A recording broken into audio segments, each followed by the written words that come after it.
En los tiempos que corren resulta una temeridad el salir a hacer la compra sin una lista. La lista es imprescindible porque en el momento y en el lugar pueden surgir las complicaciones y terminamos gastando más de lo que deberíamos o comprando lo que no necesitábamos. Nos adentramos en esta mañana en un texto en el que Jesús nos va a ofrecer su lista particular. Y no se trata de una lista de lo que hay que comprar, sino de lo que ha de formar parte de ese carácter en cada uno de los discípulos que están a punto de ser enviados para la misión.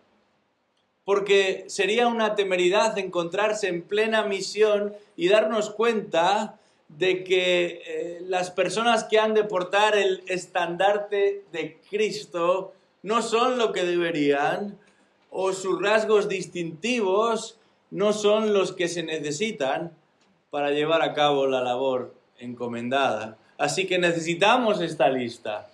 Y Jesús, en su bondad, nos la ofrece. Os invito a abrir vuestras Biblias en el Evangelio de Mateo, capítulo 10, versículos 24 al 31. Mateo 10, versículos 24 al 31. Vamos a leer estos versículos, comenzando en el 24. Dice así la palabra de Dios. Un discípulo no está por encima del maestro, ni un siervo por encima de su señor. Le basta al discípulo llegar a ser como su maestro y al siervo como su señor. Si al dueño de la casa lo han llamado Belcebú, ¿cuánto más a los de su casa? Así que no les temáis, porque nada hay encubierto que no haya de ser revelado, ni oculto que no haya de saberse. Lo que os digo en la oscuridad, habladlo en la luz, y lo que oís al oído, proclamadlo desde las azoteas.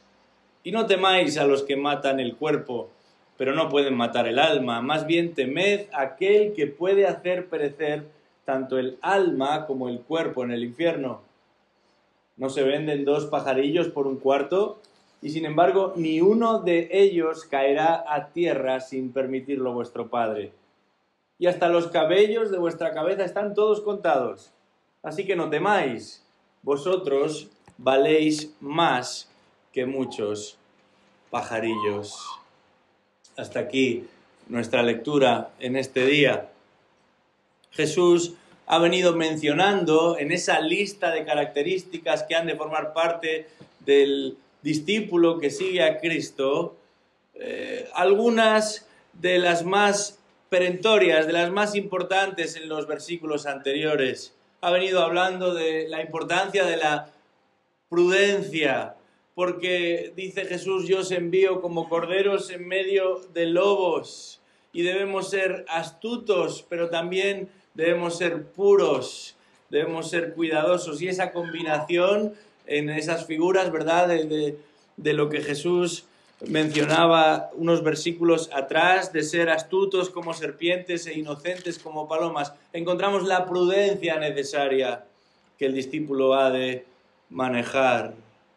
También les ha hablado de la necesidad de protección, porque una y otra vez iban a ser maltratados, malentendidos, acusados, y eso iba a suponer que de vez en cuando tendrían que comparecer ante personas de diferente escalafón, algunos hasta siendo eminentes autoridades. Y Jesús dice, necesitáis protección, pero esa protección va a venir de lo alto. Y esas palabras que habréis de hablar os serán dadas por el Espíritu mismo de Dios. Pero también, en tercer lugar, previamente, como parte de esa lista de características necesarias para los discípulos, debían tener muy presente la importancia de la perseverancia. Porque es por medio de la perseverancia que llegamos a la meta, es por medio de la perseverancia que terminamos la carrera, es por medio de la perseverancia, dice Jesús, que llegamos a alcanzar esa salvación prometida. Pero esta lista no se termina aquí, sino que continúa. Y en esta mañana veremos 3 elementos más, 3 elementos imprescindibles en la vida de un discípulo de Cristo. Jesús ha venido hablando mucho acerca de él en el Evangelio de Mateo, pero ahora está hablando de cómo han de ser sus seguidores. Y lo primero que separará es en la identidad de sus discípulos, luego nos hablará de la integridad de sus discípulos y finalmente va a señalar eso que tiene que ver con la inteligencia de sus discípulos. Muchos se refugian hoy en sistemas teológicos que, por cierto, realmente apenas conocen o reconocen por su nombre. O también se esconden detrás de tradiciones y de liturgias que han sido heredadas de otros. Algunos quizás se apoyan en esa oración que un día hicieron en un momento de angustia. Otros directamente se sumergen en las redes y en el ruido que en el internet se halla, y a lo mejor es cierto que el Señor utilizó el internet para exponerte al Evangelio o la enseñanza de la Escritura, pero ahora que has hallado la senda de la vida, necesitas menos Facebook y más Biblia, necesitas menos memes y más versículos, menos vídeos cortos y más oración, menos debates y discusiones virtuales y más piedad y devoción reales que se experimentan en la comunión con el cuerpo de Cristo. Ya sea en tiempos de quietud o de asfixia, de bonanza aparente o de dudas y desconfianza. El cristianismo no tiene que ver con nada de lo que he mencionado, ni con debates y sistemas, ni con liturgias y formas de hacer la religión y experimentar la religión, ni con ser parte de un grupo de Facebook o de seguir a ciertos individuos. El cristianismo bíblico comienza y termina en un mismo lugar, en la persona de Cristo. Es a Él a quien seguimos, es a Él a quien nos debemos, y esto es una realidad para todos los que realmente somos de Él. De manera que estos versículos que hemos leído nos resultan de gran utilidad para entender algunas de estas características de lo que Jesús tiene en mente cuando habla de la misión y de aquellos que forman parte de este llamado a seguirle a Él. Y nos damos cuenta de que Jesús es un hombre de su tiempo y en un estilo muy judío y con ilustraciones y con frases hechas va a explicar a sus discípulos y en particular a aquellos 12 discípulos en qué consiste el reto de seguirle a Él, en qué consiste el reto de servirle a Él, porque sin duda se trata de un reto porque seguirle a Él supone la mayor de las bendiciones, pero también la más que probable presencia de tensiones, de resistencia, de incomprensión. Y Jesús, que está preparando está preparando a sus discípulos para enviarlos a llevar a cabo esta misión de proclamar el Evangelio, quiere que estén listos y que conozcan el terreno que van a pisar, pero no les advierte de los peligros para asustarlos, sino justamente lo opuesto, para animarlos. Jesús les dice, no os preocupéis. Jesús les insiste, no tengáis miedo. Y si leemos el texto antes de exponerlo, es porque queremos darle la prioridad al texto y que todos veamos lo que el texto mismo enfatiza. Y hay una palabra que el texto enfatiza con mucha rotundidad aquí, y es la palabra temer. El verbo temer, del que obtenemos la palabra fobia en el original, se repite 4 veces en estos versículos. Y es normal que esto sea así. Es natural que Jesús hable de este asunto, porque el tema que tenemos de fondo es el rechazo. El tema que está detrás de toda esta instrucción es la persecución.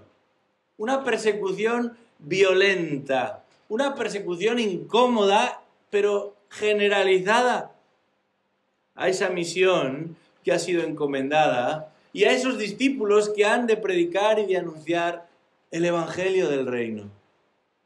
Este rechazo, además, tiene una particularidad bastante llamativa y preocupante, y es que no solamente procede de desconocidos, de personas anónimas que no quieren saber nada de nosotros, sino que viene de parte de los seres queridos.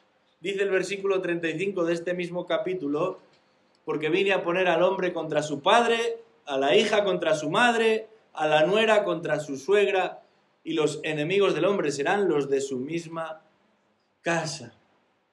¡Qué terrible revelación hace Jesús a sus discípulos! De manera que ha de insistir una vez más en el carácter que cada uno de ellos ha de manifestar si de lo que se trata es de llevar a cabo esta misión tan peligrosa, tan incómoda, por veces tan desagradable, pero tan necesaria.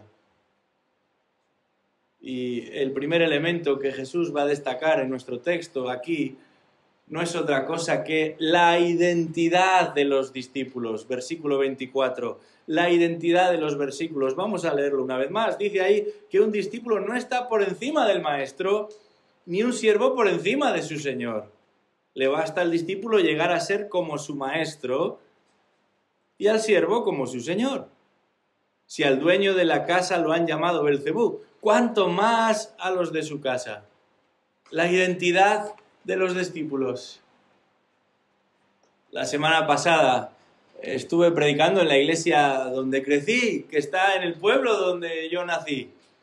Y caminando por la calle junto con mi esposa, en un momento determinado nos cruzamos con un señor al que no conocíamos de nada, pero entablamos una conversación.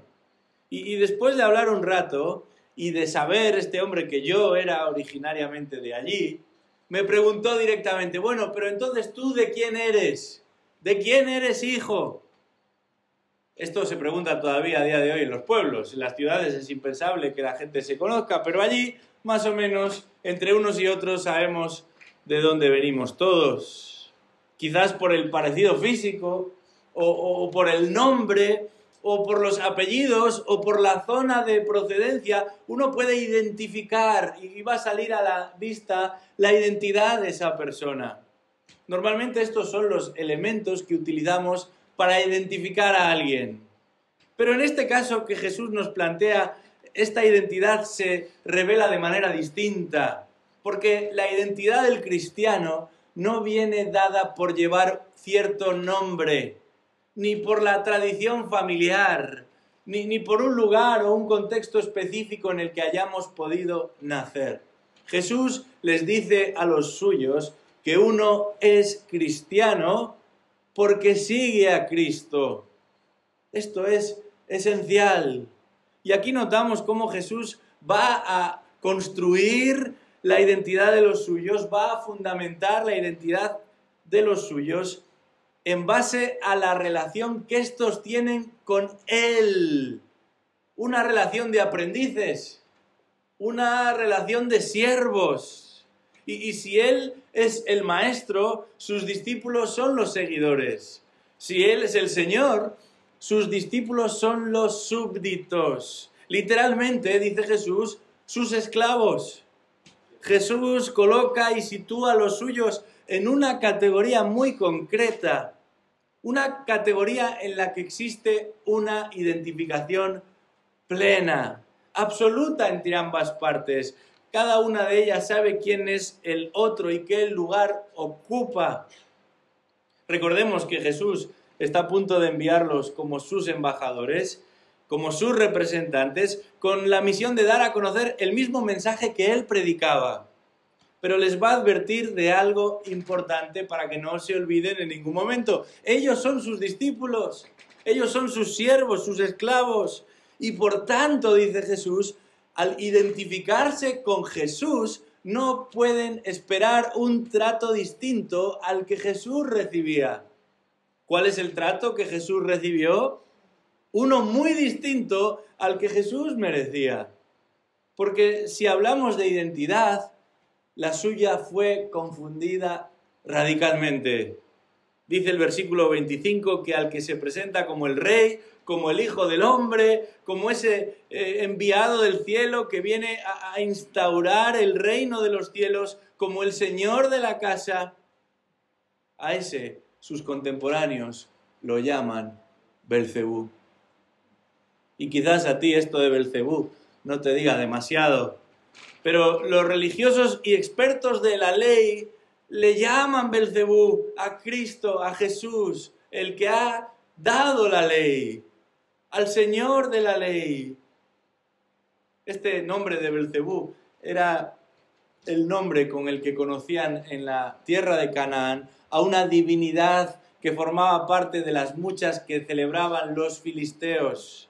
Sabemos que los filisteos siempre han sido un enemigo histórico de Israel y referirse a su divinidad, alguien que consideraban malvado, que literalmente su nombre significa Señor de las moscas, Señor del estiércol, era toda una ofensa. Y llamar a Jesús Señor del estiércol, Señor de las moscas, era toda una ofensa. Se trata de un insulto tremendo, porque este Belcebú para los judíos de alguna manera era el sinónimo de lo malo, del mal, del mismo diablo.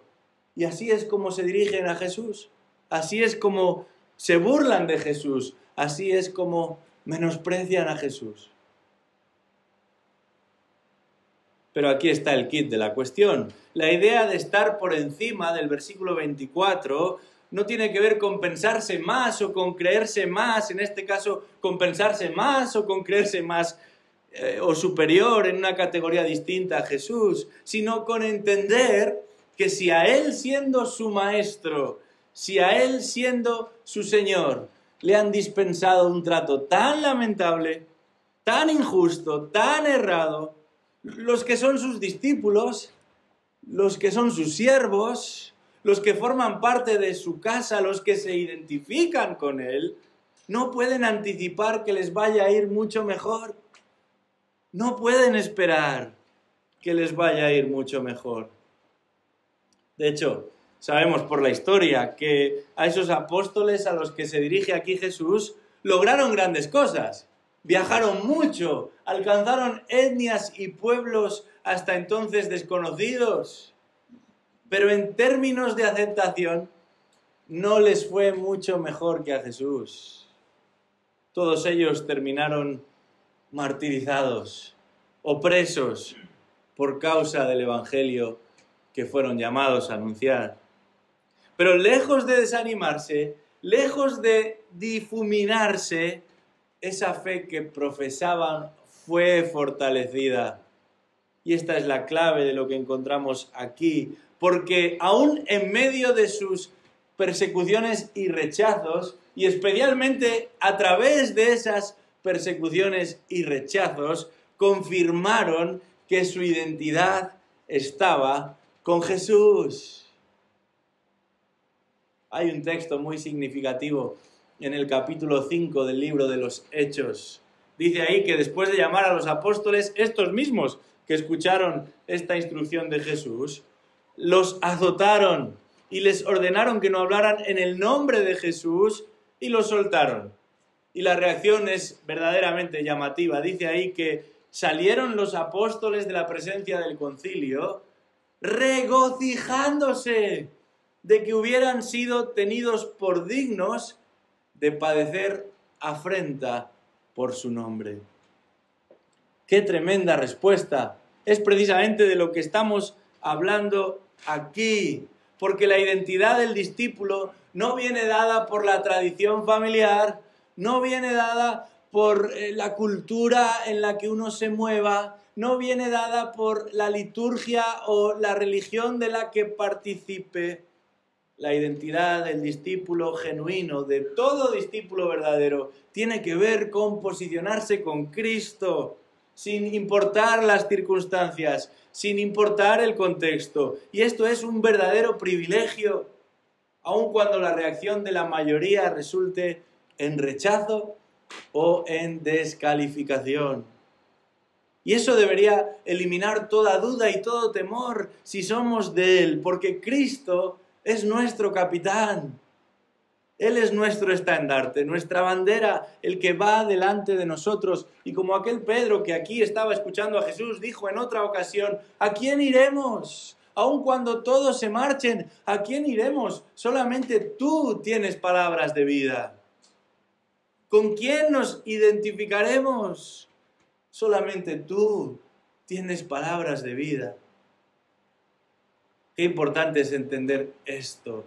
El cristianismo es Cristo y por eso los cristianos son los que se identifican con Cristo. No solamente en un grupo como este en el que favorablemente todos estamos de acuerdo, sino aún en medio de la oposición, aún en medio de la resistencia. No puede haber una declaración más hermosa y más valiosa, más significativa que esa que dice, yo soy de Él. Lo primero de lo que nos habla el texto es de la identidad de los discípulos, una identidad que se encuentra en Cristo. Pero el texto avanza y hay un segundo aspecto que distingue a los verdaderos discípulos de Cristo y es lo que podríamos llamar la integridad de los discípulos. Versículos 26 y 27, la integridad de los discípulos. Leamos de nuevo estos versículos.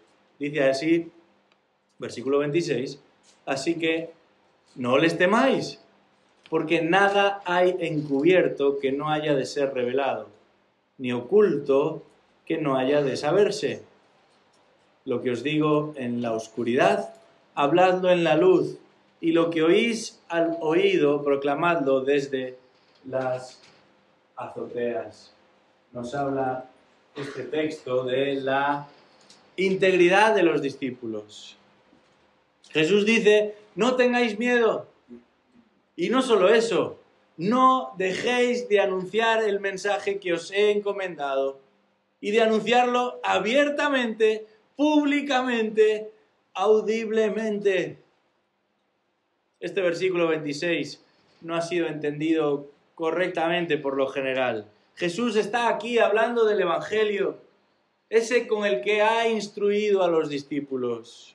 No de un enigma mítico o místico, no de la película de tu vida que un día saldrá y se pondrá delante y algunos dicen los demás podrán verla. Sin duda en el futuro se celebrará un juicio y todo lo que hemos hecho o dicho o pensado se pondrá encima de la mesa, incluyendo el trato injusto que Jesús estaba recibiendo en aquel tiempo.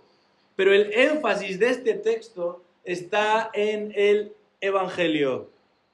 Jesús había estado explicando el Evangelio a sus discípulos durante semanas, durante meses, preparándolos en el Evangelio de una manera específica, intensiva, a veces en lugares aislados, a veces en lugares retirados. Pero ahora ese mensaje había que predicarlo, había que anunciarlo desde las azoteas, dice Jesús. Y esta no es una manera de hablar, no es una frase o una figura del lenguaje. Sabemos que en aquella época los discípulos no contaban con un sistema de amplificación como el que nosotros podemos utilizar hoy. Y buscando una mejor proyección de voz, era común que se produjesen los discursos desde las azoteas de las viviendas de aquella época. Y la imagen es clara, hay que comunicar el Evangelio, pero no al oído o en secreto, sino desde lo alto de la azotea, con toda la resonancia posible. Esto es lo que Jesús está enseñando aquí. Pero uno se pregunta, bueno, ¿cómo va a ser esto? ¿No es que nos está advirtiendo el texto de un peligro real en ser descubiertos? ¿No es que hay una amenaza real? ¿Cómo es que hay que dar un testimonio público? ¿Cómo es que vamos a abiertamente proclamar un mensaje que en el fondo y en la superficie genera tanto rechazo? Bueno, aquí es precisamente donde entra el aspecto de la integridad del discípulo. Hace un tiempo leí la historia de un multimillonario que había superado los 80 años de edad. Este hombre había vivido una vida llena de éxitos y de hazañas, pero cuando se enteró que padecía un cáncer terminal, decidió internarse en una última aventura. Así que escondió una parte sustanciosa de su fortuna en un lugar secreto y ofreció a través de un periódico local las pistas para encontrarlo. El compromiso era el siguiente: cualquiera que encontrase el tesoro podría quedarse con él íntegramente. La condición es que siguiese las instrucciones hasta encontrarlo. Así que muchos, al ver esta noticia, lo tomaron a broma. ¿Cómo es eso de que alguien está regalando parte de su fortuna como si un juego de búsqueda del tesoro se tratase? Pero otros la tomaron en serio, muy en serio, y salieron a su encuentro, hasta el punto de que algunos perdieron la vida tratando de encontrar este tesoro, porque estaba escondido en un lugar de difícil acceso. Finalmente, 10 años después del anuncio en el periódico, se publicó otro anuncio en el mismo periódico, advirtiendo que la búsqueda había terminado, porque alguien había encontrado el tesoro, un tesoro valorado en unos 3 millones de dólares. Y según lo establecido por el promotor, esta persona pasó a ser dueña de todo. ¿Por qué tanto interés? ¿Por qué correr tantos riesgos? ¿Por qué incluso llegar a jugarse la vida por este tesoro? Vamos por un momento al capítulo 14 del libro de Hechos. Hechos capítulo 14, comenzando en el versículo 1. Dice así la palabra de Dios, Hechos 14, 1. Aconteció que en Iconio encontraron juntos en la sinagoga de los judíos y hablaron de tal manera que creyó una gran multitud, tanto de judíos como de griegos. Pero los judíos que no creyeron excitaron y llenaron de odio los ánimos de los gentiles contra los hermanos. Con todo, se detuvieron allí mucho tiempo, hablando valientemente confiados en el Señor, que confirmaba la palabra de su gracia, concediendo que se hicieran señales y prodigios por medio de sus manos. Pero la multitud de la ciudad estaba dividida, y unos estaban con los judíos y otros estaban con los apóstoles. Y cuando los gentiles y los judíos, con sus gobernantes, prepararon un atentado para maltratarlos y apedrearlos, los apóstoles se dieron cuenta de ello y huyeron a las ciudades de Licaonia, Listra, Derbe y sus alrededores. Y allí continuaron anunciando el Evangelio. Esto es precisamente lo que está sucediendo aquí. Esto es precisamente lo que Jesús les había indicado en el versículo 23 del capítulo 10 de Mateo, cuando dice: si os persiguen en esta ciudad, huid a la otra, porque en verdad os digo, no terminaréis de recorrer las ciudades de Israel hasta que venga el Hijo del Hombre. Lo que tenemos delante es un tesoro, el mayor de todos, el de la vida y la vida eterna. ¿Por qué tanto interés? ¿Por qué tantos riesgos? Por la grandeza del Evangelio. ¿Cómo no dar a conocer lo más maravilloso que le ha sucedido al universo? Tanto que Jesús llega a decir eso de qué le sirve al hombre ganar todo el mundo y perder su alma. Este mensaje es digno de ser anunciado, porque el Dios eterno se hizo hombre para salvar a los hombres. El invisible se hizo visible y mortal en la persona de Jesucristo y accedió a la tierra como un bebé y la pisó con el fin de redimir, de comprar, de rescatar a los que estaban bajo la ley, incapaces de cumplirla, porque no hay justo ni aun uno. En nuestro estado natural, todos somos constantemente culpables delante de un Dios que es perfectamente justo. Todos estamos constantemente alejados, apartados, incapaces de alcanzar a ese Dios que es 3 veces santo. Pero Jesucristo lo cambia todo. Y por su vida y su muerte ha logrado lo que toda una humanidad, viva o muerta, no lograría en 1.000.000 de vidas. Nos ha reconciliado con Dios. Por medio de su sangre ha borrado todas nuestras culpas. Como dice el Salmo, ha cambiado nuestro lamento en baile. Y esto ha llegado a colmarnos de gozo y de alegría. A lo largo de la historia ha habido muchos, piratas y no piratas, dispuestos a perderlo todo con tal de alcanzar premios de mayor o de menor cuantía. Nada comparable a lo que Cristo nos ofrece aquí. Y ese mensaje tan único y extraordinario es el mensaje que hemos sido llamados a proclamar. No saldrán de tu boca palabras más hermosas y más valiosas que cuando hablas el Evangelio. No tienes nada que decir, ni que pensar, ni que concebir superior y mejor que el Evangelio que Dios te ha regalado para que compartas también con otros. Al punto que la integridad del discípulo, de todo discípulo genuino, tiene que ver con dar a conocer lo que no debe permanecer escondido, con proclamar lo que no ha de permanecer oculto. El Evangelio glorioso de un Dios glorioso. Sin importar las circunstancias, sin importar el contexto, esto es un verdadero privilegio. Y aun cuando la respuesta o la reacción de la mayoría resulte en rechazo o en descalificación, esto debería eliminar todo temor y toda duda si somos de Él, porque Cristo es nuestro capitán, porque Él es nuestro estandarte, nuestra bandera, el que marcha delante de nosotros. De manera que hemos visto hasta aquí la identidad de los discípulos y ahora acabamos de observar de qué depende la integridad de los discípulos.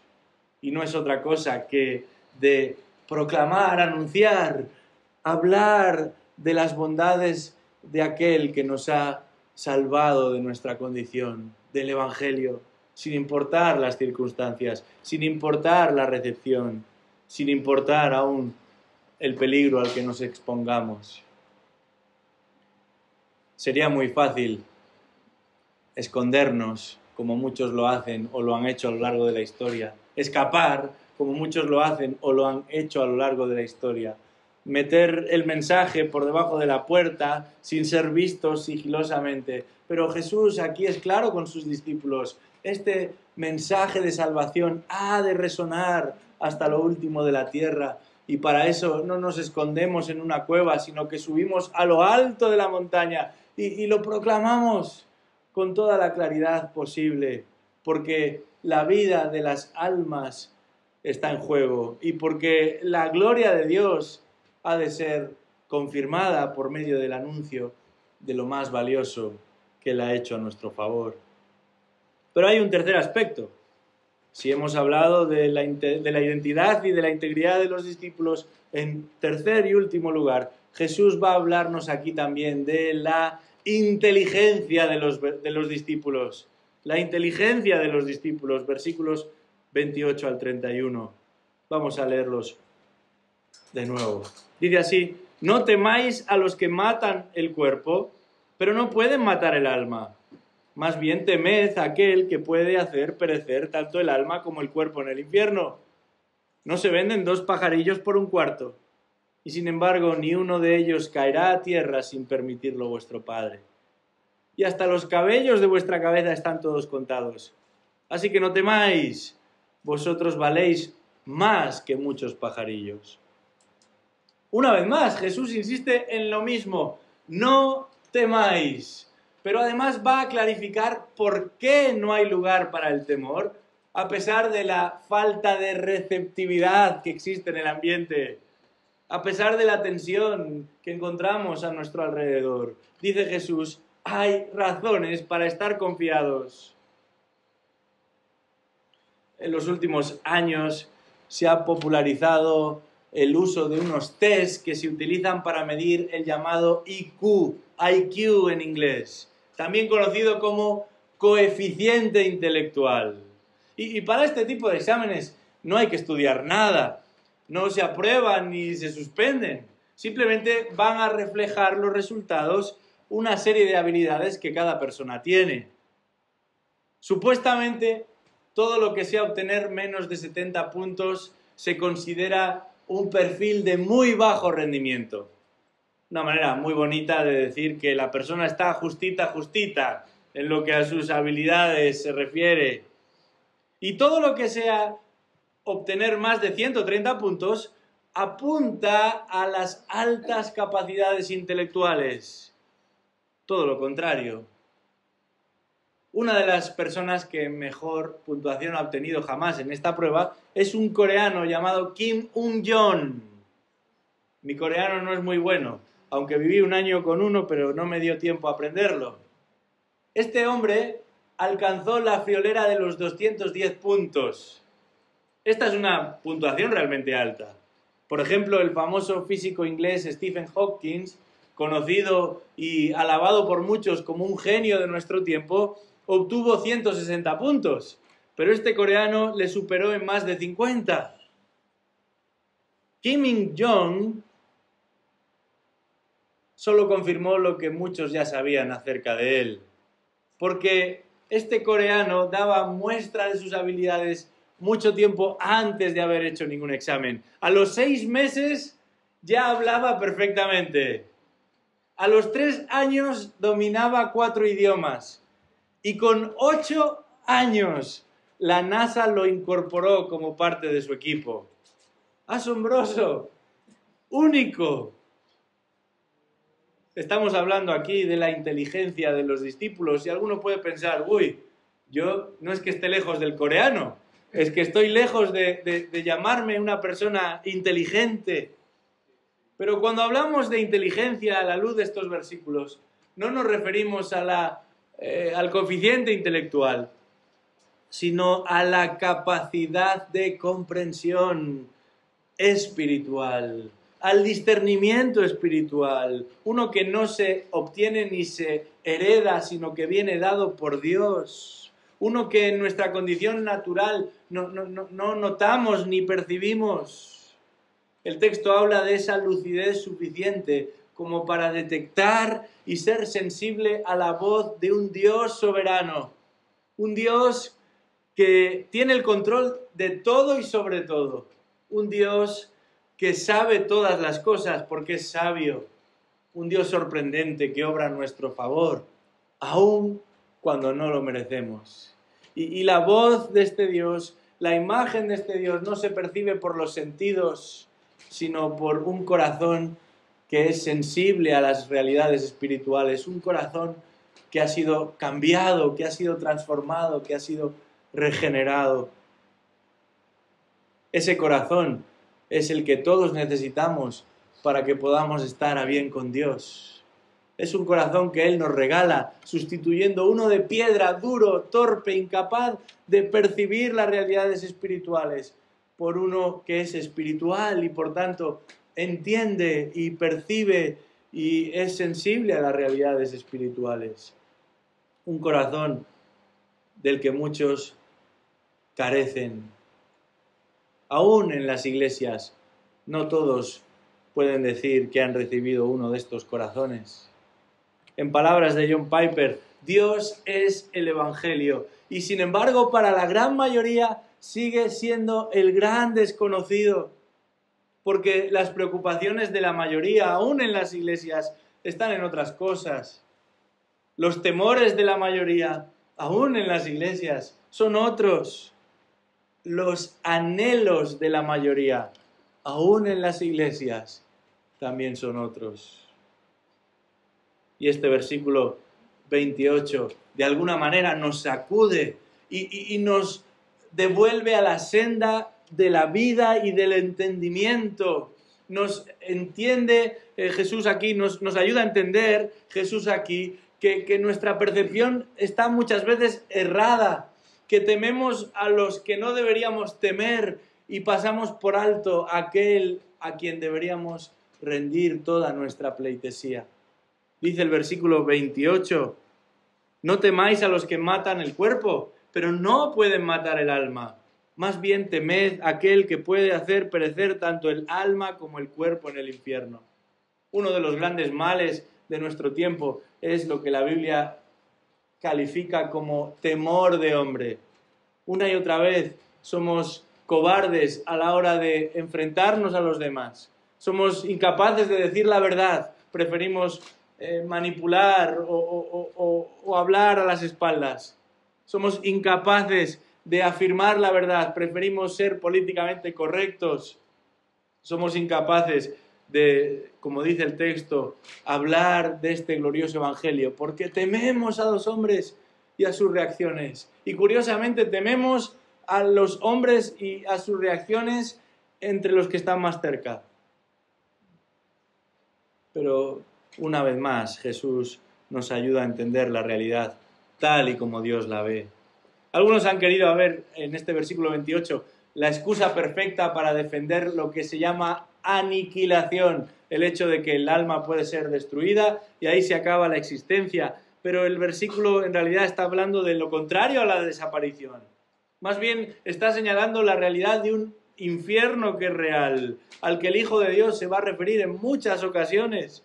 Un infierno en el que todo el individuo, en el que toda la persona es castigada. Porque lo que somos como seres humanos no se limita al cuerpo físico, tampoco al alma solamente. Se trata de la perfecta confluencia de las dos.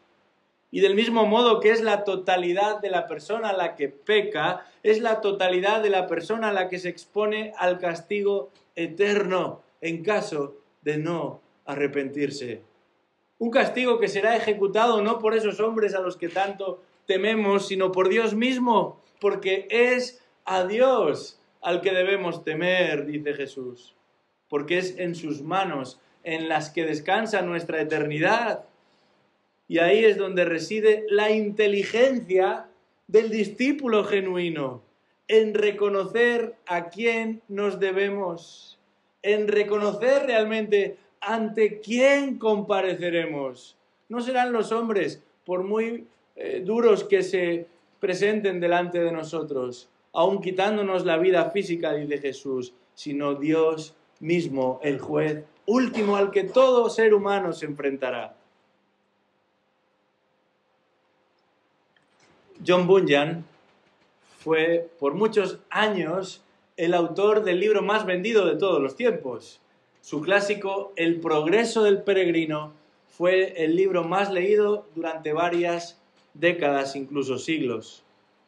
Pero lo que mucha gente no sabe es que este Bunyan era, ante todo, un predicador que estuvo varias veces en prisión. Una de esas veces, su estadía en prisión se prolongó por 12 años. 12 años en prisión, precisamente porque decidió temer a Dios antes que a los hombres. En ese tiempo, Bunyan escribió un libro que se titulaba precisamente así, El temor de Dios. Y en él dice lo siguiente: si consideramos que de acuerdo a la palabra de Dios, ya sea en la gloria eterna o en el fuego eterno, nuestra eternidad será la porción que nos espera, ¿quién no llegará a la conclusión de que debemos temblar ante la palabra y dirigir nuestros temores ante Dios? Este hombre lo entendió perfectamente y solo tenía que decir que no predicaría más para ser puesto en libertad, pero decidió permanecer en prisión, porque a quien temía no era a sus cautores,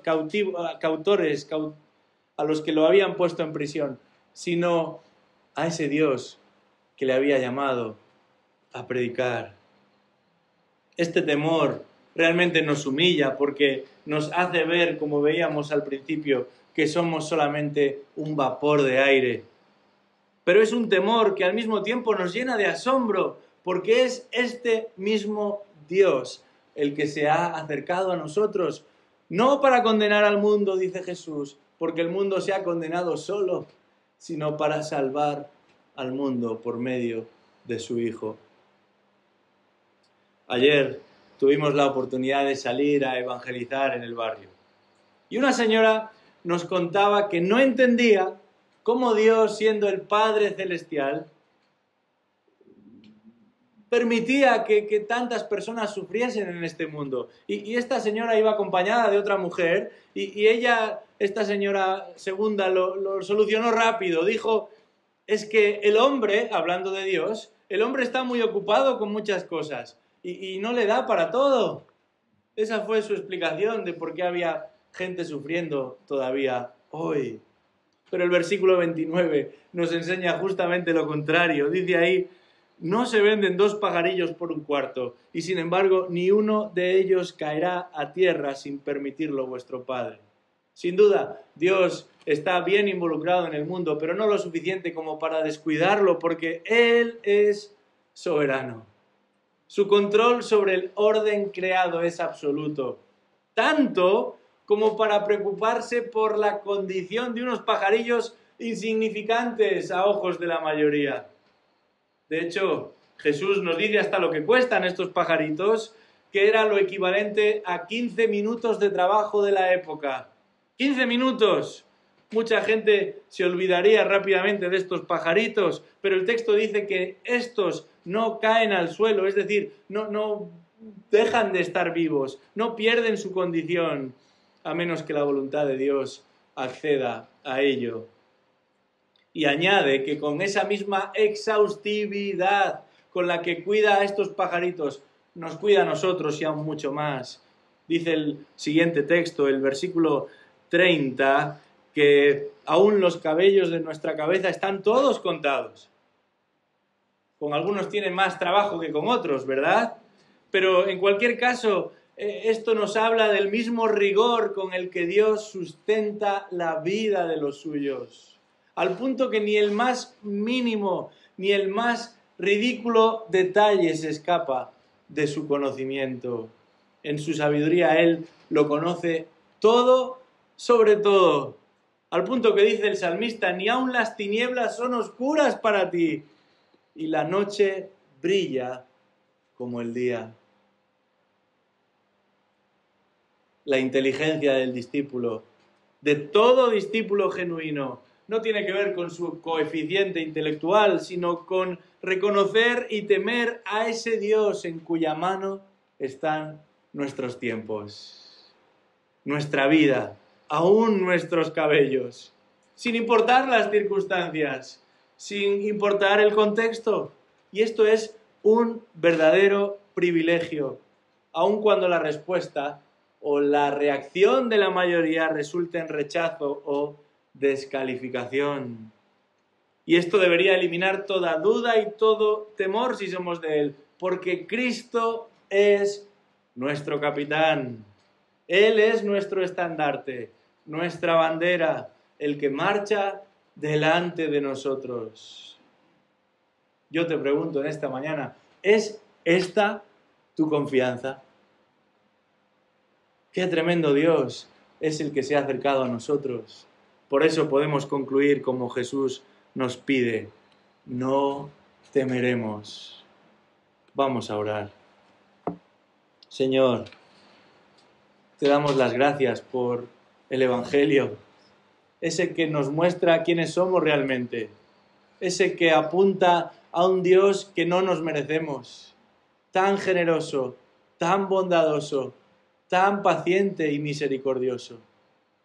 Queremos poner nuestra mirada en Él y temerle solamente a Él y honrarle solamente a Él y dejar de pensar en lo que los demás piensan o entienden, dejar de estar preocupados por cómo reaccionarán o por cómo no reaccionarán.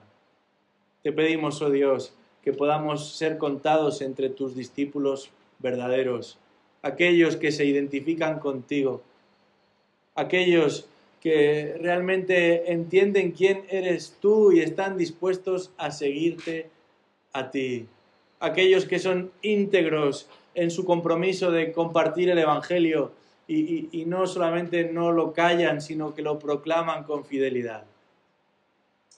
Aquellos que son inteligentes en el sentido espiritual, capaces de entender y de darse cuenta de que tú eres Señor sobre todo y sobre todos, y es a ti a quien debemos pleitesía. Ayúdanos, Señor, a adorarte y a obedecerte como te mereces. Y entonces estaremos preparados para salir y ser embajadores tuyos. Pedimos esto, no para unos pocos, no para la mayoría, sino para todos los que dicen ser de ti en este lugar. Y oramos por aquellos que todavía no se han dado cuenta de su gran necesidad, no han venido a los pies de Cristo, no se han dejado gobernar por Él, para que tu Espíritu Santo opere poderosamente en ellos y puedan ver no solamente toda la negrura de su pecado, sino también toda la majestad de un Cristo que se entregó para salvar y rescatar a los que vivían perdidos. Pedimos esto sabiendo de que tú respondes con poder a la oración. En el nombre de Jesús. Amén.